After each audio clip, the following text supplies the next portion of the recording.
Y esta paz, que siempre he dicho que no es mía, ni siquiera de mi gobierno, sino de todos los colombianos, tendrá toda la legitimidad a través del plebiscito que convocaremos para que sea el pueblo el que tenga la última palabra, el que decida.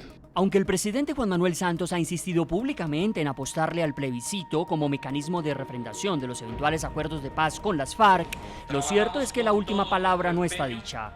La iniciativa del gobierno, que fue aprobada por el Congreso en diciembre pasado, debe pasar primero el examen de la Corte Constitucional.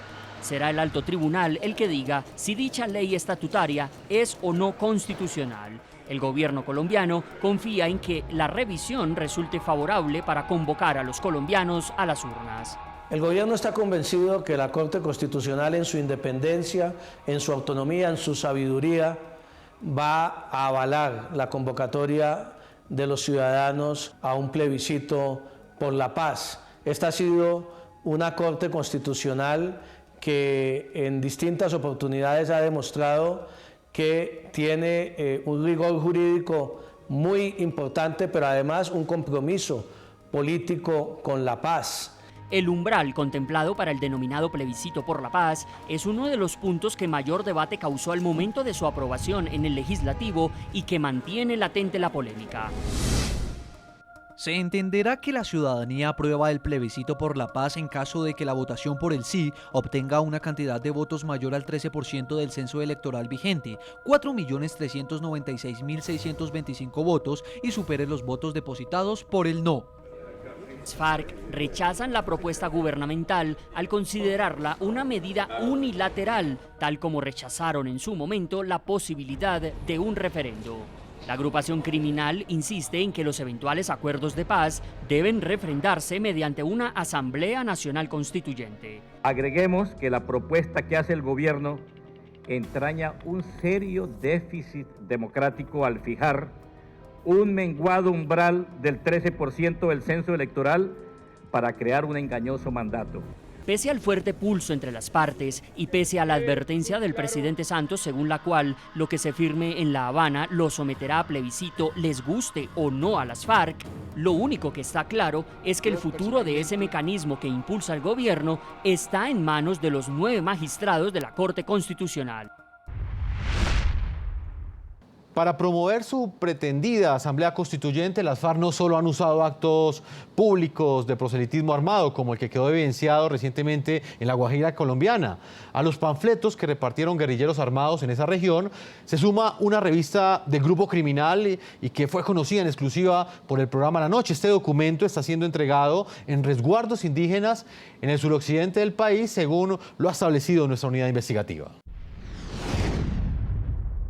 La cartilla de 24 páginas lleva por título Resistencia. La edición número 1 tiene como fecha de impresión el mes de septiembre de 2015. Según puede leerse en la portada, se trata de un informe especial sobre el proceso de paz en La Habana.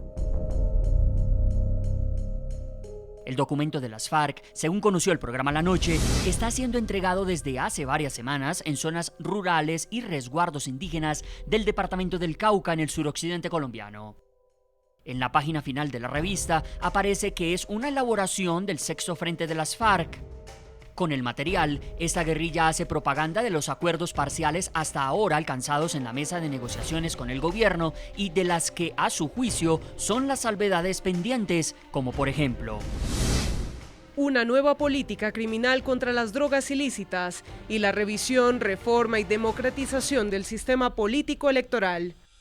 Pero además, las FARC dedican gran parte de la revista a lo que ha sido y sigue siendo una férrea insistencia de los negociadores de esa agrupación criminal, la convocatoria a una Asamblea Nacional Constituyente para refrendar los eventuales acuerdos de paz con el gobierno colombiano.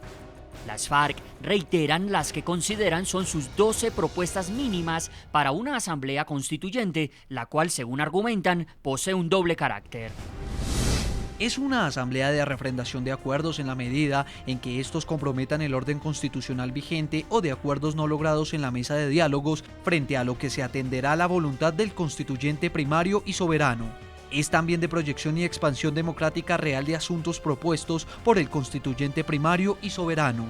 Pero la cartilla no es el único mecanismo de propaganda de las FARC para su pretendida constituyente. También la promocionaron el jueves pasado a través de panfletos durante un acto que puso en evidencia el proselitismo armado de la organización terrorista en medio de la población civil del corregimiento Conejo de La Guajira colombiana. Tenemos la solución para el clamor de la gente: cambiar la Constitución. ¡Viva la Constituyente! Ante el proselitismo político de las FARC con armas, el gobierno del presidente Juan Manuel Santos suspendió las visitas de los negociadores del grupo criminal a Colombia y ordenó su regreso a Cuba. Desafortunadamente, lo que pasó la semana pasada se salió de todo el esquema que teníamos acordado para estas visitas. Pero 5 días después, según pudo establecer Noticias RCN, los jefes guerrilleros que llegaron a Colombia para la supuesta pedagogía por la paz en el polémico evento de La Guajira siguen sin regresar a la isla. Los cancilleres de Cuba y Noruega, países garantes de los diálogos de paz, median en el incidente, mientras la Cruz Roja Internacional alista un protocolo de regreso de los negociadores de las FARC a La Habana. Hoy con el senador José Obdulio Gaviria, senador por el Partido Centro Democrático. ¿Usted quién cree que va a ganar este pulso, senador? Por un lado, las FARC exigen una asamblea constituyente y por el otro, el presidente Juan Manuel Santos mantiene su idea de convocar un referendo, un plebiscito. Primero, respecto al ELN y su presencia hoy en las zonas de las FARC, no es cierto. Esa es la misma perra con distinta guasca. Son las FARC con el emblema del ELN. Nos lo dice toda la dirigencia que nos reporta la presencia, comillas, del ELN en las zonas de las FARC. Y en segundo lugar, hablemos del tema de la constituyente.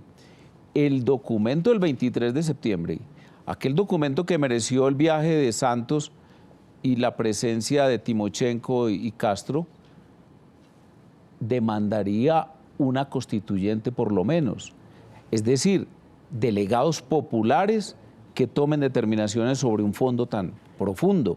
Es que el fondo supone constituir un tribunal paralelo a la Corte Suprema de Justicia. Yo no sé la Corte Suprema de Justicia en qué está pensando, cómo acepta que se le considere minusválida para juzgar a los criminales colombianos. Segundo, dice el documento del 23 de septiembre que todos los procesos que cursan hoy en la Cámara de Representantes pasarán a ese tribunal mixto creado entre las FARC y el gobierno, entre las dos altas partes, entre el rebelde y el Estado.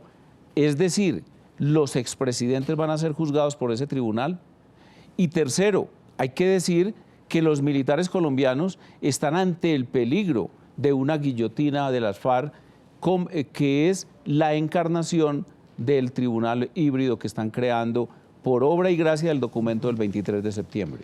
Profesor Jorge Restrepo, ¿cuál es su opinión? En este momento hay un pulso muy fuerte a 4 semanas de que se cumpla ese plazo que fijaron el presidente Juan Manuel Santos y el máximo cabecilla de las FARC, alias Timochenko. Hay un pulso muy fuerte. Las FARC siguen insistiendo en una asamblea constituyente y el gobierno en un plebiscito. ¿Qué cree usted que va a suceder? Mire, este es un pulso, en efecto, como lo digo, es una crisis de tipo político justo al final del proceso y creo que lo que está en juego es precisamente este punto de la constituyente, pero también la posibilidad de que se pueda hacer política con armas. Creo que las líneas rojas que trazó el gobierno en el sentido de que no se podía hacer política con armas las va a terminar ganando el gobierno porque tiene el respaldo de la sociedad colombiana que rechaza de manera unánime tanto desde la oposición al gobierno nacional en el Centro Democrático como desde los partidos de la Unidad Nacional rechazan esa posibilidad de que haya una incorporación a la política de las FARC manteniendo las armas sin que haya un desarme. Creo que en eso ha habido una unidad nacional que tal vez no habíamos visto y habíamos visto pasar desapercibidas. Lamentablemente en lo que no hay una unidad es en la necesidad de rechazar esta demanda de las FARC por una constituyente. Y déjeme decirle que yo creo que donde se llegue a aceptar la posibilidad de que se convoque una constituyente en 1, en 2, en 5 años vista, quienes van a perder este pulso va a ser la sociedad colombiana, porque en ese momento el proceso de paz perdería todo el apoyo político que tiene, que no es extraordinario, es mayoritario, pero no extraordinario, porque implicaría discutir temas que son, digámoslo así, sagrados políticamente para los colombianos, como por ejemplo los de la propiedad privada, los de nuestro sistema político en materia de separación de poderes y en materia de democracia electoral. Profesor Jorge Restrepo, director de Recursos para el Análisis de Conflicto y analista de RCN Radio, yo le agradezco el tiempo que usted le ha concedido al programa La Noche. A ustedes muchas gracias. Senador por el Partido Centro Democrático, José Obdulio Gaviria, también le agradezco que haya hecho parte de este análisis del momento específico que enfrenta en este momento, ese modelo de paz que negocia el presidente Juan Manuel Santos con las FARC. La gratitud es mía. Muchas gracias y feliz noche. A todos nuestros televidentes hemos llegado a nuestra parte final. Yo los invito a que envíen sus comentarios a www.ntn24.com, a que nos escriban en Twitter, @ntn24, @segurizati ntn24, @jefferson ntn24, @la noche ntn24. La Noche seguirá encendiendo las luces para que usted vea el punto clave de la noticia. Muy buenas noches.